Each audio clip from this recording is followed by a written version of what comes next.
안녕하세요, 구독자 여러분. 구독과 좋아요는 채널 운영에 큰 힘이 됩니다. 안녕하세요. 부산에서 성형외과를 운영하며 살고 있는 36살 여성입니다. 원래는 서울 강남 지역에서 근무를 했지만 제 인생의 오점을 찍고 서울 생활을 청산하고 부산으로 내려왔어요. 찬란했던 제 인생에 잿가루가 뿌려진 것 같이 엉망인 순간이었지만 지금 생각해보면 그래도 나름의 복수를 하고 끝을 맺어서인지 속은 후련합니다.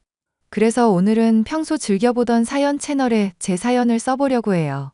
뭐 남편이 바람을 피웠다 하면 이야기 내용이 거기서 거기겠지만 기혼 여성이라면 그리고 한 번쯤 사랑에 배신을 당했던 분들이라면 많은 공감이 될 이야기입니다. 어떤 사연인지 궁금해하실 것 같아 지금 바로 사연 시작할게요. 제가 중학생이던 때 아버지의 외도로 부모님이 이혼을 하셨습니다. 마땅한 직업 없이 주부로만 지냈던 엄마는 다행히 외할아버지에게 물려받은 재산으로 부동산 투자를 시작하셨어요. 다행히 남다른 안목으로 투자하는 곳마다 재개발이 된다거나 집값이 뛰어서 많은 이득을 볼 수 있었습니다. 그래서 불과 몇 년 만에 300억이 넘는 자산가가 되셨고 남부럽지 않은 생활을 할 수 있었던 거죠. 어려서부터 하고 싶은 거, 먹고 싶은 거 다 하면서 공부에 취미가 있던 저는 의대에 진학했어요. 의대 졸업 후에는 서울 강남에서 선배가 운영하는 성형외과에서 경험도 쌓을 겸 일을 시작했고요. 거기서 상담팀장으로 근무하던 남편과 인연이 다 1년 반 정도 연애 후 결혼을 약속했습니다. 자기야, 상견례는 어디서 하는 게 좋을까? 어디 생각해 둔 곳 있어? 아무래도 지역은 서울이나 부산 둘 중에 하나로 하는 게 좋을 것 같아. 그럼 장모님 서울 구경도 시켜드릴 겸 서울에서 하는 게 어때? 그럼 내가 호텔 식당 예약할게. 플라자 호텔 괜찮지? 이번에 리뉴얼해서 오픈했다는데. 어머니도 괜찮으시죠? 너 친정이 부산이라고 했지. 그나저나 너희 엄마는 시골에서만 살아서 대도시의 삶을 잘 모를 거야. 그치? 어머니, 부산도 도시예요. 서울 다음으로 큰 행정 도시잖아요. 그래, 그렇다고 해줄게. 호텔 식당도 이때 아니면 언제가 보시겠어? 서울에 왔는데 호텔에서 밥은 먹어줘야지. 네가 적당한 곳 알아서 예약해두렴. 엄마, 부산 시골 아니야. 이 사람 집도 서울로 치면 강남인 지역에서 사는 거야. 얼마나 생활권이 좋은데? 그래봤자 서울이 아니잖니? 서울 아니면 다 시골이야. 좋으실 대로 생각하세요. 그럼 플라자 호텔로 예약할게요. 여기 주방장도 바뀌어서 이번에 평이 아주 좋거든요. 그래, 시골에서 올라온 사람 피곤하니까 좋은 거 먹여야지. 그래도 너 나름 재주 있다? 네? 어떤 재주요? 왜 개천에서 욕 난다고 하잖아. 그게 딱 너보고 하는 말 아니니? 내가 자세히는 안 물어봤지만 그런 시골에서 살면 형편이 넉넉하지는 않을 거 아냐? 그 형편에 의사까지 된 거 보면 너 정말 악착같이 살았겠구나 싶어서. 엄마, 그만해. 왜 그래? 부산도 도시라고. 왜 이 사람 무시하는데? 아이고, 너는 벌써 새아가 편드니? 내가 틀린 말 한 것도 아니고. 어머니가 생각하시는 것처럼 저희 집 그렇게 어렵지 않아요. 대학 가고 저 시집 보내실 정도로 여유 있으시고 노후 자금도 다 마련해 두신 상태예요. 그러니 예쁘게 봐주세요. 그럼 너희가 알아서 예약하고 나는 옆집 김씨랑 내일 받으러 간다. 자기야, 어머님 도대체 왜 저러셔? 미안해, 자기야. 내가 엄마 진작에 단속했어야 했는데. 우리 엄마가 진심으로 하는 말 아니니까 너무 마음에 담아두지 마. 진심이 아니면 뭔데? 왜 사람을 자꾸 살살 긁어? 대놓고 사람 무시하는 것도 아니고 정말 너무하신 거 아니야? 엄마가 잘못한 거 맞아. 내가 대신 사과할게. 화 풀어. 어머님, 성격 쾌활하시고 거침없이 말씀하시는 대범한 성격 좋아. 근데 사람 무시하는 말하거나 가끔 생각 없이 내뱉는 말씀하시는 거 고치셔야 해. 결혼해서도 이런 식으로 스트레스 받으면 난 바로 이혼이야. 뭐? 이혼? 벌써 그럴 것까지야. 내가 엄마한테 잘 설명할게. 그러니까 화 풀어. 결혼 생활 유지한다고 해도 안 보고 살 거야. 내 성격 알지? 한 번 한다면 다 하는 거. 고부 갈등 안 생기려면 자기가 중간 역할을 잘 해야 하는 거라고. 알겠어. 내가 엄마한테 잘 말할게. 사실 남편을 2년 가까이 만나오면서 친정에 대한 자세한 이야기는 하지 않았습니다. 학창 시절에도 돈 보고 접근하는 경우가 덜어 있었기 때문에 일부러 재산에 대한 이야기 더더욱 하지 않았거든요. 그저 건물 하나 갖고 있으면서 생활비 정도로만 월세 받으며 살고 있는 줄 압니다. 그리고 웃긴 건 시어머니도 부산 출신이라는 거예요. 그러면서 시골 하시는 건데 시골 살면 안목도 좁아지고 삶의 질이 떨어진다며 가끔 선 넘은 발언을 하셨습니다. 저는 남편에게 다짐을 받아내고는 우여곡절 끝에 상견례 날을 잡게 되었어요. 친정엄마도 오랜만에 제 얼굴 볼 겸 서울 여행한다며 잔뜩 신이 나셨죠. 며칠 뒤 상견례 날 긴장되는 마음으로 기다리고 있는데 상견례 장소에 들어선 시어머니가 친정엄마를 보더니 당황하는 기색인 겁니다. 친정엄마도 조금은 당황스러운지 물만 들이키다 식사하고 대화를 나누게 되었죠. 수키야, 오랜만이다. 여기서 만나게 될 줄은 몰랐네. 하하, 그러게? 어쩜 너는 하나도 안 변했니? 여전하다, 여전해. 그러게? 새아가가 네 딸일 줄은 정말 몰랐다. 세상이 이렇게 좁을 줄이야. 다 인연이니까 만난 거 아니겠니? 그러고 보니 우리도 고등학생 때 추억이 참 많았지? 상견례 자리니까 우리 이야기는 나중에 할까? 서로 필요한 말만 하자. 뭐, 다 지난 일이니까 굳이 다시 이야기해서 좋을 것도 없지. 그나저나 애들 결혼 말이야. 어떻게 준비할 건지 생각을 해봤어? 애들이 원하는 대로 해야지. 그나저나 너 혼자 새아가 키우느라 빠듯했을 텐데 혼수나 예단은 해올 수 있는 거지? 뭘 원하는지 모르겠지만 너네가 원하는 게 있으면 최대한 맞춰줘야지. 그럼 애들이 강남에서 일하니까 신혼집은 강남이나 그 근처로 하자. 혼수나 예단도 남부럽지 않게 하고 새아가도 의사고 서로 보이는 게 있으니까 무조건 최고급으로 하자고. 그건 나도 마찬가지야. 살면서 수연이 기죽이는 일은 없을 거야. 집은 내가 알아서 마련할게. 굳이 무리하지 않아도 돼. 예단이나 혼수 채워 넣는 것도 빠듯할 텐데 왜 사서 고생이야. 너 아직도 예전의 나로 생각하면 오산이다? 찢어지게 가난해서 밥도 못 먹고 너희 집에서 구걸하던 예전의 내가 아니라고. 그러니까 걱정하지 말고 원하는 거 다 불러. 뭐든지 최대한 맞춰줄 테니까. 허세는 여전하구나. 딸 자식 앞이라고 자존심 부리는 거니? 자존심이 아니라 해줄 수 있는 여유가 있으니까 그렇게 말을 하는 거지. 너는 예나 지금이나 사람 말귀 마음대로 해석하는 건 여전하네? 너 말 다 했어? 아니, 아직 다 안 했는데? 아무튼 원하는 대로 해줄 테니까 수연이 통해서 필요한 거 있으면 말해. 내 번호 알지? 바로 전화하던가. 저희는 상견례가 진행되는 동안 밥이 코로 넘어가는지 입으로 넘어가는지 모를 지경이었습니다. 긴장감 속에 상견례가 마무리되었고 엄마와 소주 한잔하며 시어머니에 대한 이야기를 들을 수 있었어요. 알고 보니 시어머니와 친정엄마는 고등학교 동창이었는데 서로 앙숙이었다고 하더라고요. 당시 외할아버지가 하던 사업이 잘 되지 않았을 시점이라 밥도 못 먹고 급식비를 못 낼 정도로 형편이 어려우셨다고 해요. 시어머니는 노는 아이들 무리였고 요즘 같으면 일진 비스름한 거였다고 합니다. 가진 것도 없으면서 자신보다 주목받는 엄마를 늘 질투에 괴롭혔다고 했어요. 그럼 어머니가 엄마 막 괴롭혔던 거야? 나만 괴롭혔게? 때리고 욕한 건 기본이었지. 나 말고도 당한 애들 많아. 내가 나서서 들이받긴 했지. 아니, 근데 왜 그때 복수 같은 거 안 했어? 왜 당하고만 살았냐고.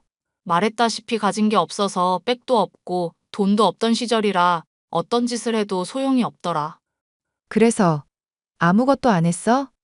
어휴, 나 같으면 확 그냥. 아서라 어쩌겠어. 그래도 결국 엄마가 들이받아서 사과도 받아내고 다시는 그런 짓 안 하겠다고 다짐도 받고. 그 정도면 된 거 아니냐? 역시 우리 엄마. 어머니가 결혼해서 막 나 괴롭히고 그런 거 아니겠지? 설마 그러겠어? 내 눈치 봐서라도 그런 짓은 안 할 거야. 그리고 이미 다 지난 일이고 철없던 시절이라 그러려니 해. 이제 와서 잘잘못 따지면 뭐하니? 벌써 수십 년도 더 지난 일인데. 하긴. 근데 어머니 성격이 원래 그렇게 무대뽀야? 겉은 그래도 속은 약골이야. 결혼해서 혹여나 너한테 허튼 짓이라도 하면 이 엄마가 가만히 있지 않을 거야. 그러니 걱정 말고 너희는 너희들 인생 살아. 알겠지? 알겠어. 엄마, 나 행복하게 잘 살게. 아, 그리고 박서방도 너한테 잘못하는 거 있으면 처음에 한두 번은 봐줘. 그 뒤로는 엄마가 가만 안 둬. 알겠지? 든든해서 좋아. 엄마 말대로 할 테니까 너무 걱정 마요. 오늘 늦었으니까 푹 쉬어요. 그렇게 친정엄마의 바람대로 앞으로 잘 살기로 약속하며 많은 사람들의 축하를 받으며 결혼식을 올렸습니다. 친정엄마는 시어머니가 원하는 대로 강남에 30평대 아파트를 마련해 주셨어요. 물론 제 명의로 말입니다. 혼수나 예단도 부족함 없이 해야 한다며 거의 1억 원 가까이 도와주셨어요. 시어머니가 하도 최고급을 외치시는 바람에 죄다 비싼 것들로만 맞췄는데 솔직히 마음에 안 드는 것도 있었어요. 그리고 친정엄마는 어디 가서 돈으로 꿀리지 말라며 제 계좌에 현금으로 2억도 넣어주셨어요. 이렇게 친정에서 과분한 사랑을 베푼 것에 비해 시댁에서는 금반지, 목걸이, 귀걸이 세트 받은 게 전부였어요. 굳이 금액으로 따지자면 2천만 원 정도 되었죠. 그런데 말입니다. 결혼하자마자 시어머니는 태도가 돌변해 저를 못 잡아먹어서 안달이었어요. 그러면서 말끝마다 제가 의사라는 이유로 남편한테 대접받으려고 하면 바로 이혼시킬 거라며 남편을 떠받들고 살라고 하시더군요. 아들 부심 대단한 시어머니들이 의뢰하는 말이겠거니 하고 넘겼습니다. 매달 용돈도 200만 원씩 드리는데 별도로 카드도 달라 하고 병원에 들러 제 이름 팔며 온갖 시술을 받고 가는 건 당연했어요. 제가 드린 카드는 한도가 1200만 원이었는데 드린 지 2달 만에 카드 한도가 초과되고 그 와중에 남편은 돌연 사업을 하고 싶다며 병원도 그만둬 버렸고요. 제가 벌면 되니까 상관없었는데 한 달, 2달이 지나도 남편은 재취업할 생각이 없었습니다. 마치 작정하고 제 돈 쓰면서 지낼 요량으로 병원을 그만둔 것 같았죠. 자기야, 고생은 젊어서 한다잖아. 다시 재취업할 생각은 없어? 그동안 많이 일했잖아. 당분간은 좀 쉬고 싶은데. 그래도 적당한 일자리 찾아서 재취업은 해야 하지 않을까? 일하다가 쉬는 것도 좋지만 그래도 어느 정도 경제활동은 해야 보기 좋지. 지금 내가 놀고 먹는다 이거야? 이왕 쉬는 거 좀 더 쉬려고 그러지. 이참에 나 해외여행도 다녀오려고. 휴, 쉬고 싶다면 쉬어야지. 그나저나 쉬는 만큼 과소비하는 습관 좀 줄이자. 왜? 내가 뭐 잘못했어? 아니, 솔직히 안 하던 행동하잖아. 홈쇼핑도 필요 없는 건데도 그냥 관심 있으면 막 주문하고. 창고에 쌓인 게 몇 갠데. 아, 그거 주변 사람들한테 나눠주고 엄마도 쓰고 우리도 쓰고 하면 되지. 당신도 당신이지만 어머니도 문제야. 내가 용돈 매달 200 드리잖아. 근데 모자란다고 카드도 달라시더라? 그런데? 카드 1200짜리 드렸는데 2달 만에 한도 초과됐다니까? 내가 말씀드리면 기분 나빠하실 거니까 자기가 잘 말씀드려줘. 아, 뭐 그럴 수도 있지. 돈이 없는 것도 아니고. 내가 잘 말할게. 당신 말대로 돈이 없어서가 아니야. 2달 동안 1200만 원 쓰는 게 적은 돈 쓴 것도 아니고 용돈도 드리는데 난 절대 부족하지 않다고 보거든? 그래서? 요점만 말해. 어머니 과소비하지 말라고 전해줘. 계속 이런 식이면 카드 회수야. 빚이 있으신 거면 말씀을 달라고 해. 같이 해결 방법을 찾으면 되니까. 알겠어. 제가 병원에서 일하면서 받는 월급이 월 1000 이상은 되고 가지고 있는 여윳돈까지 하면 부족한 건 아니었어요. 하지만 시어머니와 남편이 과소비하는 습관을 멈추지 않으면 금방 돈이 바닥날 것 같았습니다. 솔직히 1200만 원이면 보통 사회초년생 연봉 절반인데 그 금액을 2달 만에 사용하는 건 대단하면서 말도 안 되는 일이었습니다. 저는 남편을 통해서 간접적으로 이야기도 해보고 여러 번 대화를 시도했지만 소용이 없었습니다. 카드를 한번 회수해서 한도를 낮춰버리고 당분간 드리지 않겠다고 하니 아주 난리가 나셨습니다. 너무나도 당연하다는 태도로 카드를 요구하셨고 점점 과해지는 시어머니의 태도에 저도 점점 지쳐갔어요. 제가 별다른 대꾸 없이 어물쩍 넘어가자 정말 치사하게도 아이를 들먹이며 인신공격을 하시더라고요. 결혼한 지가 언젠데 아직 아이 소식도 없냐면서 말입니다. 하루가 멀다 하고 늘 같은 시간에 연락하셔서는 비슷한 레퍼토리로 저를 쏴붙이기 바쁘셨죠. 예, 새아가 이번 달부터 용돈 좀 올려다요. 네? 용돈을 올려드려요? 제가 매달 200 드리고 카드도 드렸는데 부족하세요? 그래, 쓰다 보면 모자라지. 너 카드 한도 낮춰놨더라. 그래서 더 그런 거야. 어머니, 그 카드 한도가 결코 낮은 게 아니에요. 그리고 제가 버는 게 한정적인데 어머니 혼자 월 1000 이상 쓰시면 그거 다 누가 감당해야 하는데요? 누구긴 너지. 정현이가 일을 쉬고 있으니까 이 집의 가장은 너잖니? 어머니, 어떻게 그래요? 젊을 때 저축 많이 해놔야 해요. 미래를 생각해서 저도 나름 대비를 해야 하기 때문에 어머님이 말씀하신 대로는 조금 어려울 것 같아요. 뭐, 용돈을 못 올려주겠다고? 네. 전 그렇게는 못해요. 용돈이 20도 아니고 200이에요. 그리고 카드도 쓰시는데 뭐가 부족하세요? 남들에 비하시면 정말 많이 받으시는 거예요. 어머, 이제는 날 가르치려고까지. 없는 것들이 아주 똑같구나. 너도 네 엄마를 아주 쏙 빼닮았어. 지금 그게 무슨 소리세요? 어머니 용돈이랑 저희 엄마가 무슨 상관인데요? 참나, 꼴에 싫은 소리 들었다 이거야? 그리고 너 아이 소식 없어? 지난번에도 내가 물어봤던 것 같은데? 어머니, 하늘을 봐야 별을 따죠. 그이 맨날 놀러 다니고 집에도 잘 안 들어오고 그러는데 무슨 수로 별을 따고 아이가 생겨요? 그건 네가 알아서 해야지. 여자가 행동 처신을 잘해야 남자들이 집에 붙어 있는 거야. 결혼한 지가 언젠데 아직도 소식이 없다는 게 말이나 되니?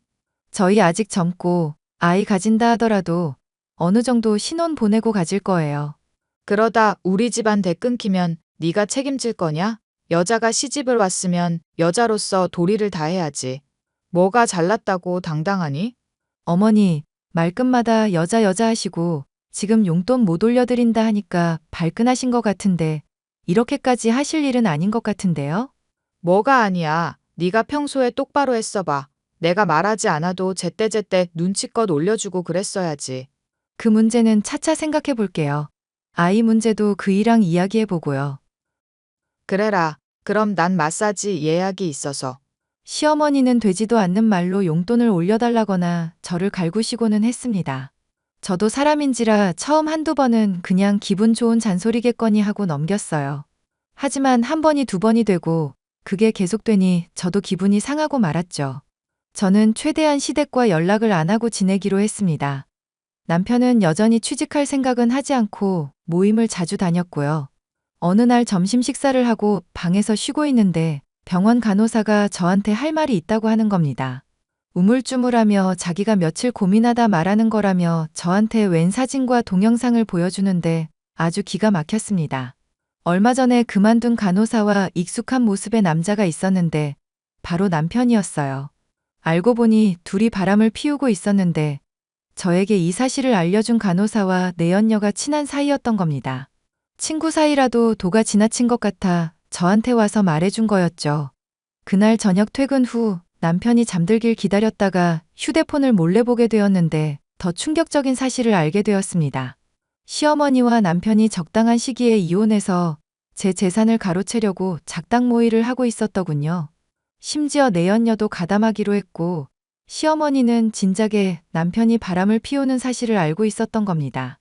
저한테 용돈이며 카드며 받아서 흥청망청 썼던데 내연녀와 쇼핑도 다니고 여행도 다니느라 그런 거였어요. 저는 모든 증거를 제 휴대폰으로 전송시켰고 화를 억누르며 뜬 눈으로 밤을 지새워야 했습니다. 너무 분해서 잠도 안 오더라고요.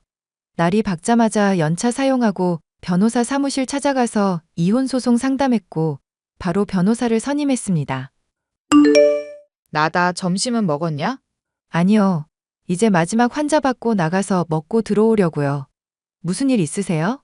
무슨 일은 너한테 할 말이 있어서. 뭔데요?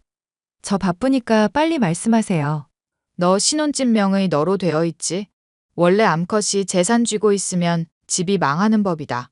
울 아들한테 집 주고 너는 직장 생활하면서 수발이나 들거라. 갑자기 무슨 소리세요? 무슨 소리긴 말 그대로야. 너네 엄마 닮아서 말귀도 제대로 못 알아쳐먹니? 뭐라는 거야? 길거리에 나 앉아봐야 정신 차리실래요? 뭐? 너 지금 뭐라고 했어? 저도 말 그대로예요. 길거리에 나 앉고 싶으시냐고요. 무슨 말버릇이 그래? 아무튼 너는 남편 내조나 잘해. 그리고 슬슬 아이 가질 준비해라. 병원도 조금 쉬는 게 어떻겠니? 제가 왜요? 왜 굳이 병원을 그만두면서까지 아이를 가져야 하고 내조해야 해요? 오히려 그 사람이 외조해줘야죠. 제가 돈 벌어다 주는데. 여자가 남자 길을 살려줘야지. 지금은 쉬고 있어도 장차 큰일을 할 애다.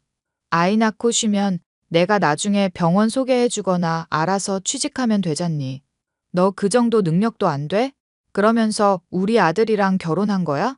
어머니, 말씀은 똑바로 하세요. 능력은 차고 넘치죠. 없는 건 그이가 없는 거고요. 안 그래도 저도 말씀드릴 거 있었거든요. 뭔데? 저 그이랑 이혼하겠습니다. 왜인지는 어머니가 더 잘 아실 거예요. 야, 너는 이혼이 그렇게 쉬운 줄 아냐? 이참에 재산 분할하면 되겠구나. 부부가 가진 재산은 공동 재산인 거 알지? 신혼집 시세가 18억이니까 더도 말고 9억 내놔라. 뭐라고요? 9억이요? 9억이 뉘 집게 이름인가 위자료에 보상금 거하게 토해내고 싶지 않으시면 입 닥치고 가만히 있으세요. 뭐? 비야. 저는 그 길로 이혼 소송을 진행했습니다. 당연히 상간녀 소송도 진행했죠. 모든 사실을 친정엄마에게 알렸고 당장이라도 서울에 오시려는 거 겨우 막았습니다. 그리고 시어머니가 그동안 흥청망청 써버린 돈도 모두 보상받길 원한다며 청구 소송을 걸어버렸어요.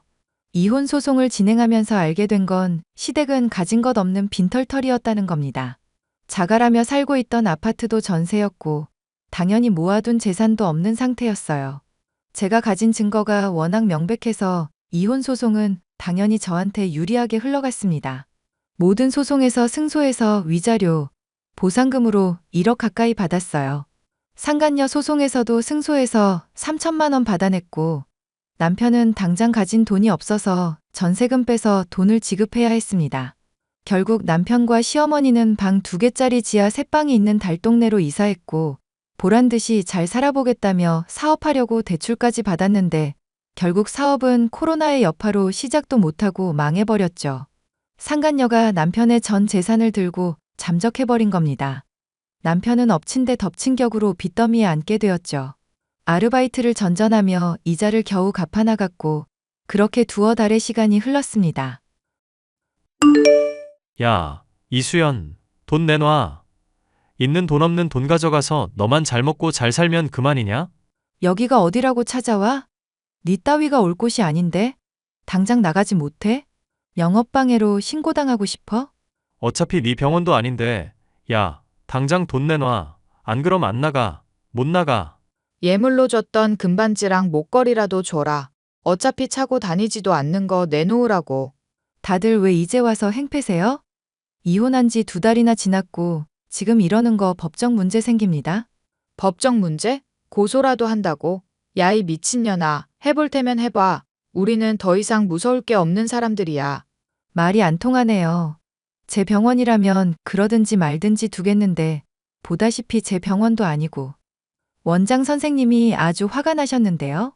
지금 당장 내 계좌로 돈 보내. 지금 너 때문에 내 인생 망하고 거지같이 살고 있는데 너만 잘 살게 둘 순 없지. 닥쳐 미친놈아. 어디 와서 행패야? 네가 잘못해서 그 꼬락선이 난 거잖아. 인생만 중요하고 남의 인생은 아무것도 아니냐? 그거 다 네가 자초한 거니까 알아서 해결하던지 마음대로 해. 돈 달라고? 여기까지 오느라 고생했으니까 집에 갈 택시비 정도는 줄게. 뭐?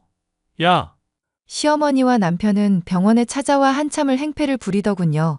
자기들이 가진 돈이 없으니 어떻게 해서든 한 푼이라도 받아내려는 심산이었습니다. 하지만 넘어갈 제가 아니었고 저는 경찰을 불러 그들을 병원에서 내쫓아버렸어요. 그 뒤로도 한참을 찾아오며 난동을 부렸지만 법적 처벌을 가할 수밖에 없었습니다. 접근 금지와 통신 제한을 걸어버렸죠. 저는 다니던 병원을 그만두고 서울 생활을 정리하고 부산으로 내려갔습니다. 친정엄마 명의로 된 건물에 성형외과를 오픈했어요. 5층으로 된 건물이었는데 입원실, 수술실 등 다양한 격실을 갖추고 1층에는 카페로 꾸몄습니다.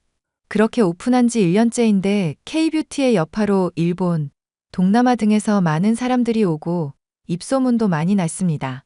1년에 10억 넘는 매출을 올리며 승승장구하게 되었죠. 제 인생의 오점인 남편놈은 어디서 무얼 하는지 관심도 없습니다.